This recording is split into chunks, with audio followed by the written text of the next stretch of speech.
Oh, hey there, and welcome to space, everybody. Congratulations on realizing the channel exists. It's only the world's most comprehensive daily space weather content.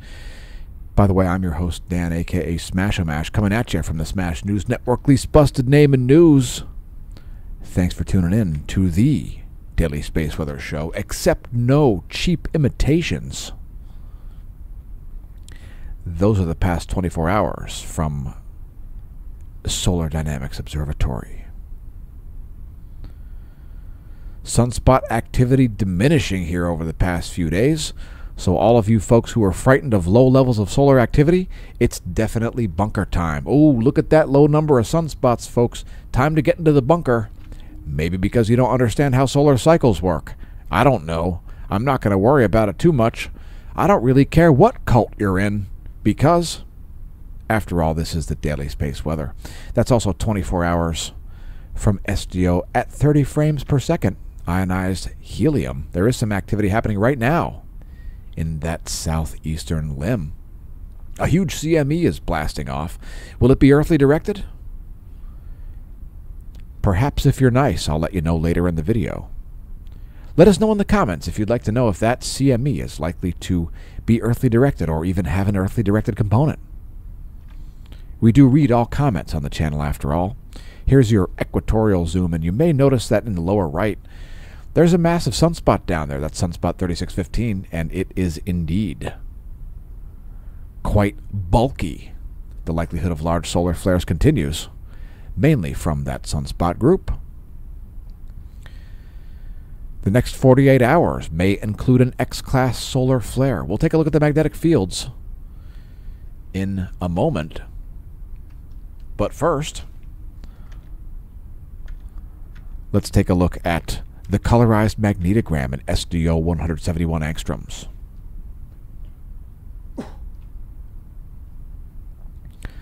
So there you go. Now that's just today. That's not quite 24 hours. That's just March 29th to date. And again, solar activity here has been diminishing since yesterday for the past couple of days. And let's take a brief look at what's going on planet Earth.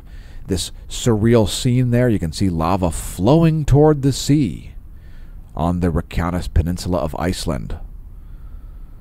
So there's a great view of that, a close-up, zoomed-in view there, that cinder cone, just fantastic. And yeah, the lava continues to flow out of this rift near the town of Grindavik.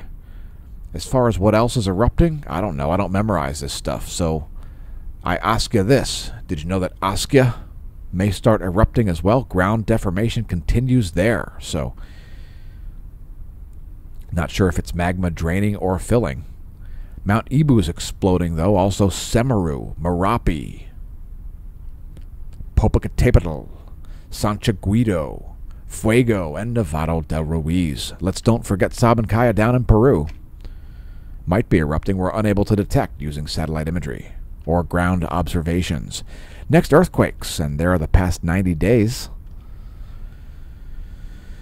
And let's see what's been going on in the past 24 hours. So, one was near northern Saipan? Saipan? Near the Mariana Islands. Not to be confused with the non-existent spaghetti sauce marinara islands. Also a 5.1 there just northeast of that 5.0. And then another 5.0. Making that last one look like a foreshock. Also Vanuatu had a 5.0. Greece had a 5.8. Dag, that's a pretty big quake for the Mediterranean. Let's check out the view of that one. And of course, quakes do indeed happen. There's the regional information. So quakes do happen in that area. There's the location of that Grecian quake adjacent to the Ionian Sea there in a little bay on the Mediterranean. Papua New Guinea also had a 5.6 at extreme depth there, nearly 600 kilometers estimated depth from that 5.6. If that would have happened at the surface, that would have been nearly a 7 magnitude earthquake. Kermadec Islands had a 5.4. That one was closer to the surface there at 10 kilometers. Mid-Atlantic Ridge had a 5.0, so pretty active past 24 hours here for earthquake activity. Also a 5.2 in the Mid-Atlantic Ridge. Indonesia had a 5.1, and Tonga had a 5.0. That's a lot of quakes of a 5 and greater magnitude. Remember, folks, any earthquake can be a foreshock. Moving back to space weather, and let's look at the radio flux, shall we? All right, well, it's a space weather dictatorship, so we're going to do it like it or not. So, the 10.7 is at, I don't know what it is, 167. There you go. Remember, folks, Einstein said never memorize something you can just as easily look up. And I just did. So, there it is. Radio flux 167 is the new number. SolarNet.info needs an update. No space weather storms here in the forecast by NOAA. Also, no space weather storms in the forecast by ESA.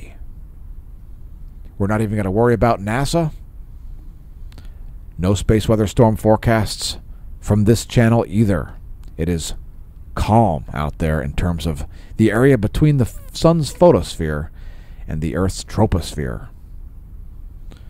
Now, there are some issues going on with instrumentation. They've still got the active spacecraft selected as the ACE, which is showing an unbelievably, literally unbelievably low solar wind density. So, since it's unbelievable, we don't believe it. It's probably not correct. And that might be an instrument switch there you saw at the end, that little pressure increase. Earth's magnetic moment from the ground is equally coofed. There was like another erroneous reading there. We've got our fingers crossed that the ACE spacecraft isn't damaged. So you'll see a rapid increase here in ground magnetic perturbations right at the end. And again, it looks like erroneous data to me. Let us know if you think differently in the comments. Or if you think the same, or if you don't think at all, let us know in the comments. If you don't think at all, we certainly hope that you haven't thought about joining a cult and said, yes, this sounds like a good idea. KP index is currently at 0.67. Again, it is indeed geomagnetically calm on planet Earth. So here's this erroneous data I was telling you about. Now we're in 3 days with a 0.1 proton per cubic centimeter solar wind velocity, according to the ACE. Also very slow here, below 400 kilometers per second. Let's disregard that and look at the Discover, which looks more believable. Solar wind density there about 4 protons per cubic centimeter. Solar wind velocity here about 350 kilometers per second. So kind of diffuse and very slow.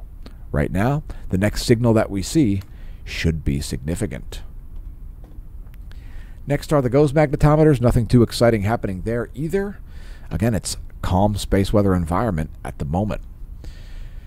And has Earth left the North Pole sector? Like we said yesterday, it doesn't look like it. Earth is still in a North Pole sector, but not for long. Expect us to be in a South Pole sector within the next, say, 6 hours. That data there is already an hour and a half old when we recorded the video. And next, our line of sight field plot. So there's our line of sight field plot.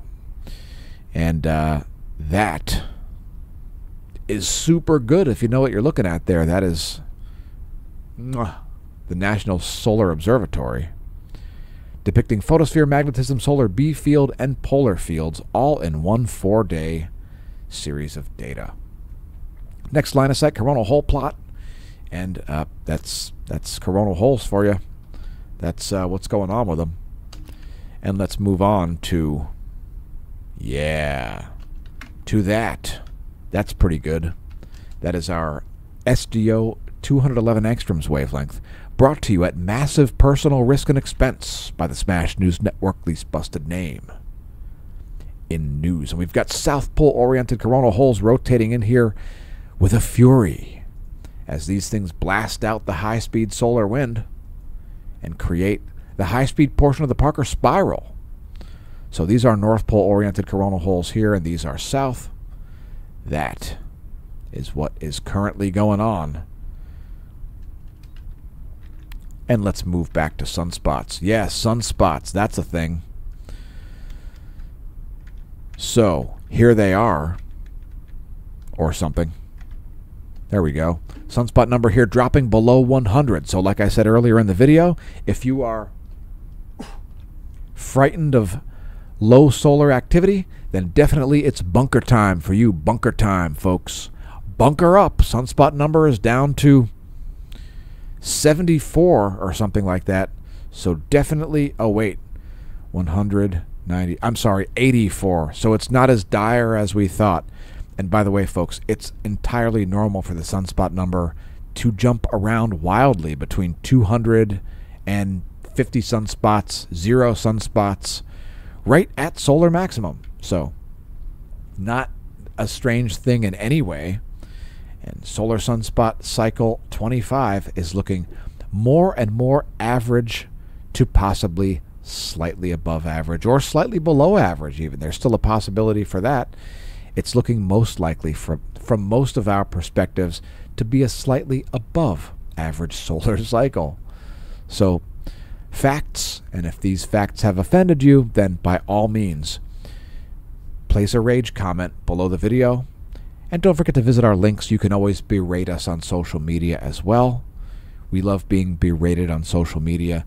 Definitely try to appeal to your fellow cultists if we've made you angry with any of these factual statements. Anyway, here is our flare probability monitor and scoreboard, and like I said earlier, we still have a very high likelihood of large solar flares from sunspot 3615 as it approaches its setting mode. It is in its setting mode down there in the southeastern limb. So what do you say we take a look at sunspots from the SDO? Yeah, let us know in the comments what you think. Should we look at sunspots? Just kidding, folks.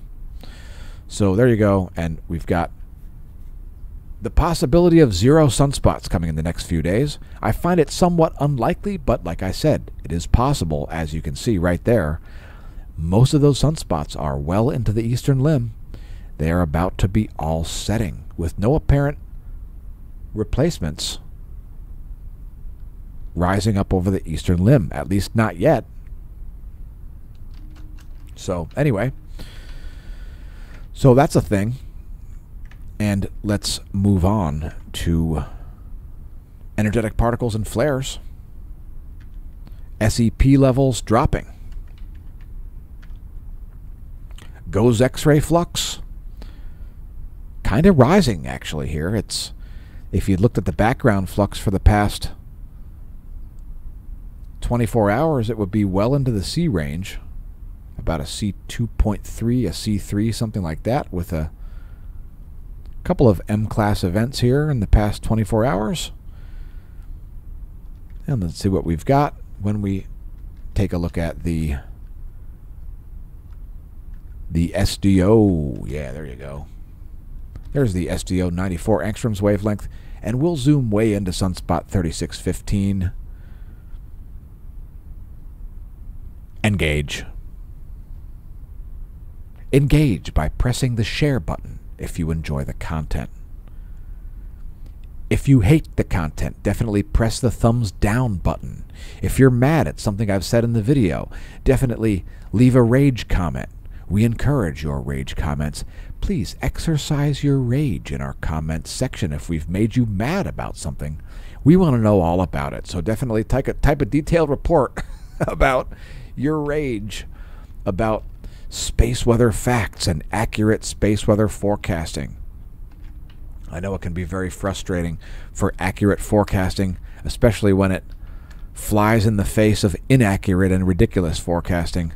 I know that can be a very, very tough pill to swallow. Anyway, next is our solar system forecast. So here is what's going on now. We'll advance this 1 week for your viewing pleasure. That's where things will be in a week as Mercury engages into retrograde motion. That's why it's glowing purple there on that map. It's not because it's electric. It's not because it's the sun's barycenter that controls solar activity. It's because it's in retrograde. That's why it turns purple on that imagery. That means it's moving in the reverse direction to the background stars. And it does not mean that you have to invest in a Formula One team because Mercury's in retrograde or something, or divest from your Formula One team. I don't know. I wouldn't take investment advice from planetary motions. That's my point.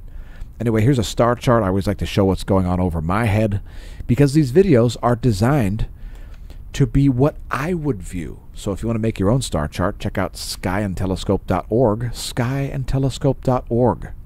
And if you don't visit skyandtelescope.org, it's definitely not going to hurt my feelings. Now, since we've got Europa, let's take a look at Europa here in all of its Galilean moon glory. So there is Europa, the Jupiterian moon, the Galilean Jupiter moon. And of course, it is possible that with all the tidal forces at play, that there is sufficient energy in this body to contain life. One of the most likely places, if not the most likely place, in the solar system to contain life, as there is believed to be a liquid water ocean deep beneath all of those sliding, fracturing, cracked areas. Yeah, subsurface liquid water, folks. Very likely on Galilean moon Europa.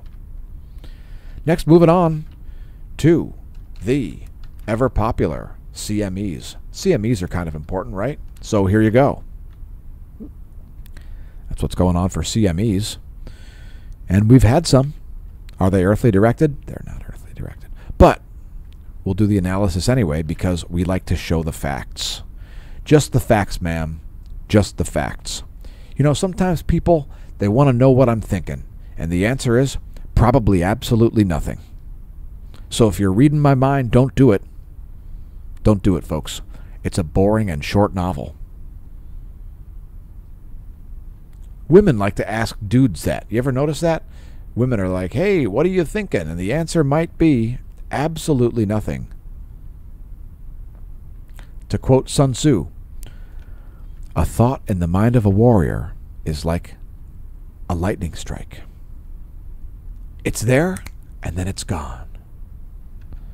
Just like your credibility if you're lying to people about space weather. See what I did there? That's what we call, in the industry, a segue. Anyway, I don't think those are Earth-directed CMEs, but let's look at Stereo A anyway, as Parker Solar Probe makes one of its perihelions. Here is apogee, perigee. Yeah, perigee, perihelion. So here's Stereo A's coronagraphs, and it looks like I've got one paused because reasons. So big CME out of the west and southwest. Hang on a minute. What do we have here? What's going on? There we go. A big outflow happening there. Not really a proper CME, more like an outflow. But definitely some stuff happening there, and of course a CME playing out as we make the video in the southeast. So anyway, let's take a look at our custom coronagraphs. They're always pretty sweet. So there you go. There is the past 24 hours. There are the past 24 hours, I should say. SDO 304 angstroms synced with the LASCO C2 in red and the C3 in blue. Now, are we wondering if those have earthly directed components? Well, actually, there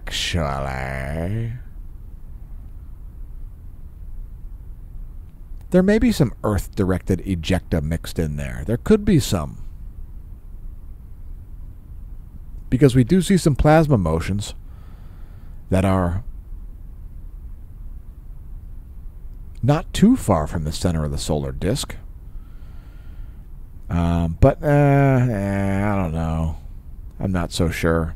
If we move in closer, let's see. You start to see those outflows at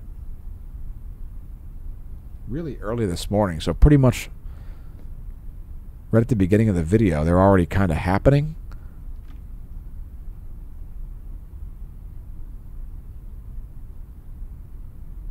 So that's a pretty tough one. I suspect that those are behind the solar limb and not earthly directed. But here's a full zoom in as we move to filaments. Great contrast there shown by the 193 angstroms SDO 60-minute running difference along with the 304 angstroms ionized helium wavelength. It's all 30 frames per second and a 24-hour video from Solar Dynamics Observatory.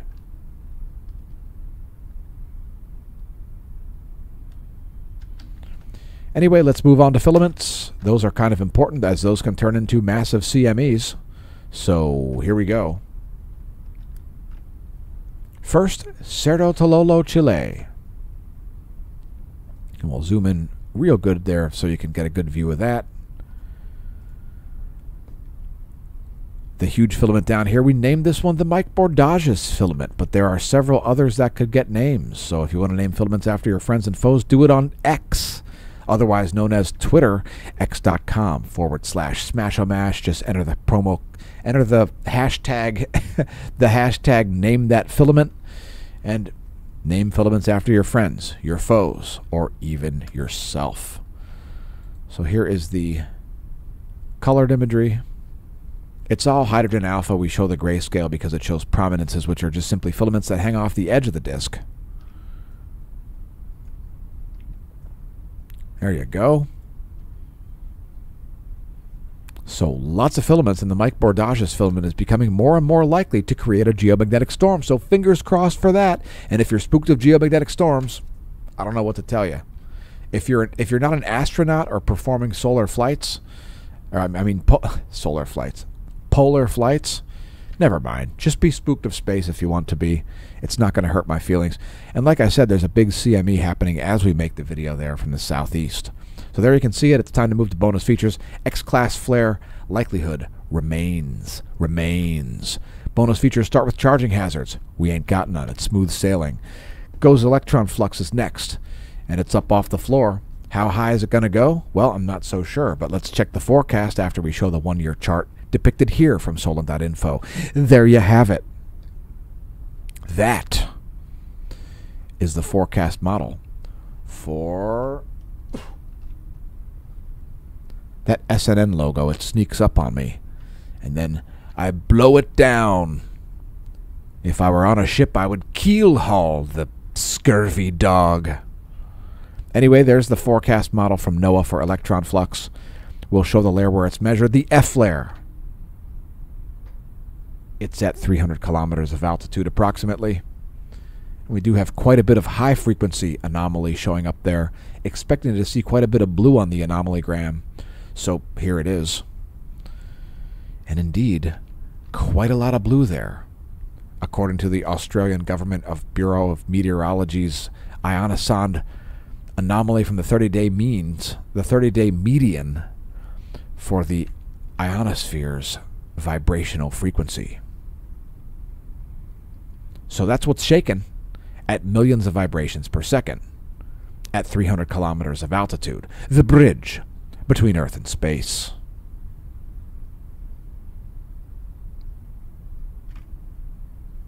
So here's the whole atmosphere model, or WAM, the Global Ionosphere Nowcast.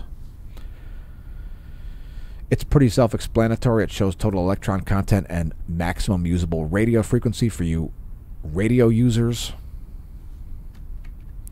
We close out space weather with the high-res imagery as we say farewell to Sunspot 3615. Fare thee well. Please rise once again in the east, because you have been a pretty epic sunspot. It produced, 2 X-class flares, 3 X-class flares? I don't know. I don't count these things. I just report the daily space weather and let the chips fall where they may. So anyway, there you go. It may have degraded, may not. I don't know. It's still very likely to produce an X-class solar flare, whether it degraded or not at this point, as it is right on the limb. And that makes it harder to analyze, magnetically speaking. And let's move on to meteorology. First thing we're showing is surface winds and jet streams. And by the way, folks, congratulations on surviving another work week. So far, almost, depending on when your work week ends. There are the jet streams of the east, jet streams of the central world, surface winds of the west, and our jet streams. Satellite imagery is next. As we zoom in closer and closer to the lower 48. We give you the weather all the way from the photosphere down to the lower 48, folks. And not a lot closer than that most of the time. Sometimes when there's a hurricane or something going on when I can provide additional forecasts, sure. Next is our ozone map. Yeah, the ozone map. So right now, most of the Earth's ozone, as you can see here, is over the northern hemisphere. See, these are the high concentration ozone zones. 498 depleted uraniums, I don't know. Dual units, I don't know what it stands for.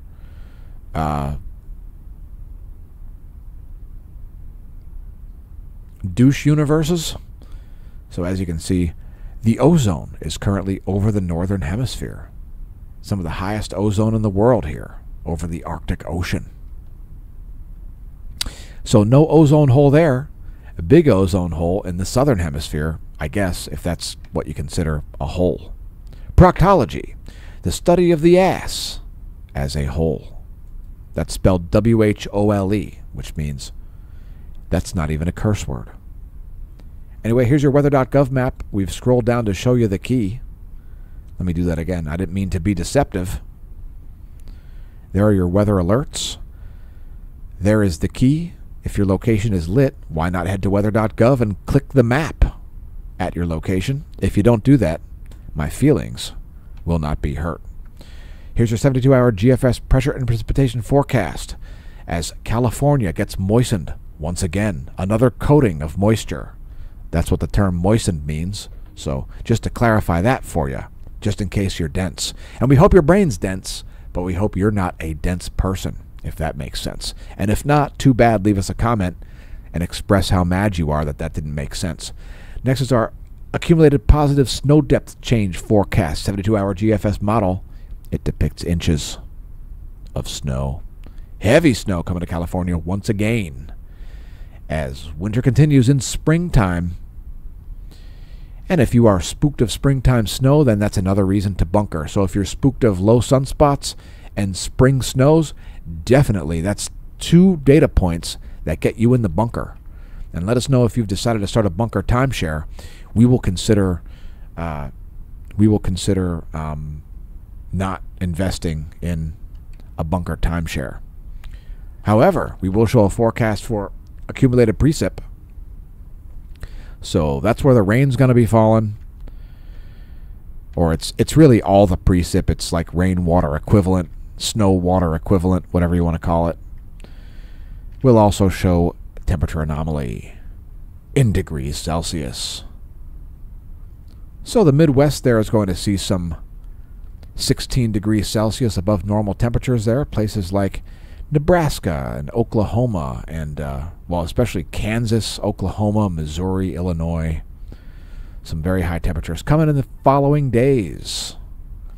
72-hour GFS forecast for temperature anomaly in degrees Celsius. If you enjoy the content, press like, press subscribe, tell your friends and foes, press the share button. Are you an influencer? Would you like to have me on your channel? Well, we'd consider having you on our channel as well, so drop us a line. We're pretty easy to reach. You can find us all over social media. We don't have messages blocked on Twitter and messages blocked on Instagram. You can find us all over the internet. So visit the links below the video, support the channel. We've just added more new stuff to the Amazon shop, so you can check that out. Check out the Redbubble shop for merch like this.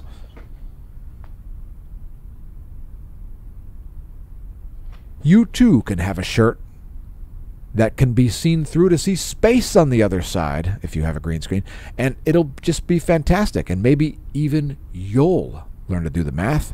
Of course, 8 == capital D. If you know, you know. And next is our lightning map. We'll close this video out with that. With the, I guess I could probably hide this because that looks a lot cooler, right? Yeah, how about them apples? That's not too bad. So that's the past 10 hours of lightning. Here's the past 1 hour of lightning and no North American strikes. And lightning is pretty calm in general here. Although the tropical Atlantic does have some recent strikes. So here is our Doppler radar. We'll focus on the lower 48, like I said. Here's a satellite, visible satellite. As a low crashes into Nova Scotia. Here's your water vapor map And that low is looking pretty weak, surrounded by dry massive air and not a lot of convection there, as the Atlantic Ocean is still a bit on the cool side. We also do have a major pressure gradient there around Arizona, Utah, and Colorado. You'll be able to see that in the form of precipitation on the north side of it. On the south side of it, clear skies, but there you'll be able to see that line of cloud cover there representing the pressure gradient. And there you can see it really well in the water vapor map. Anyway, that's where we're closing things out. It's time for me to head back to the bunker. So, of course, why I'm in the bunker is entirely classified. If you've got theories, let us know in the comments about those. We might even tell you why.